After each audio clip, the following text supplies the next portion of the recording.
Here I am with State Senator Phil Boyle. Thanks for joining us tonight. Thanks for having me, John. So tomorrow's a big state of the state. The governor will lay out his goals, but we also wanted to talk to lawmakers like you about your top priorities. And we've actually outlined all these top priorities in our latest issue of City and State, which you can check out here.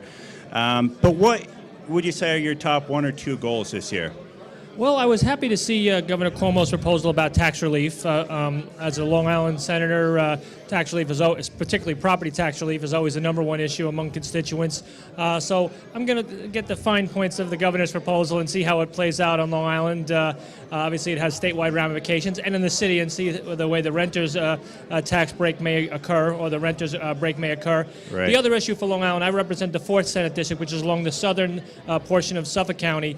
We got hit hard in Sandy, so any legislation to help out constituents that were affected by the storm. Right, and obviously Vice President Joe Biden was in town today talking about disaster relief, and the governor laid out some specific plans.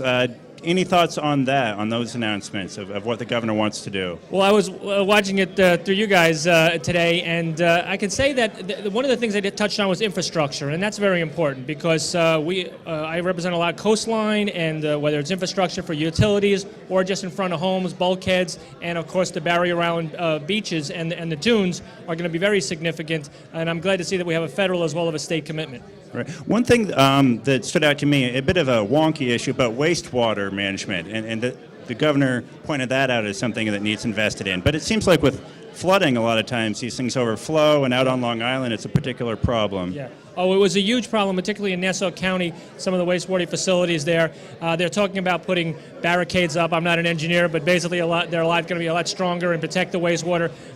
Because we've had instances, and I had thousands of constituents really who had wastewater flooding through their yards and into their homes. It's bad enough when you have to help get a flood and clean up a flood with regular water, much less wastewater. Sure.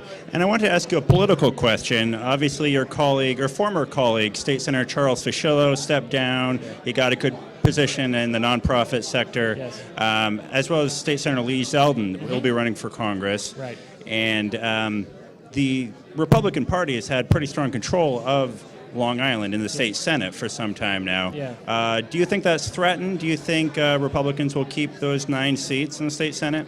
Oh, I'm very confident we're going to keep the 2 open seats. I know Senator Zeldin, the Republicans have a strong candidates in that district, and in Chuck Fischello's district. We wish him all the best, and I know that Chuck's going to do very well in the not-for-profit area, but we have a very strong candidate in that district as well. I think the Long Island 9 will remain the Long Island 9, all Republicans. Okay.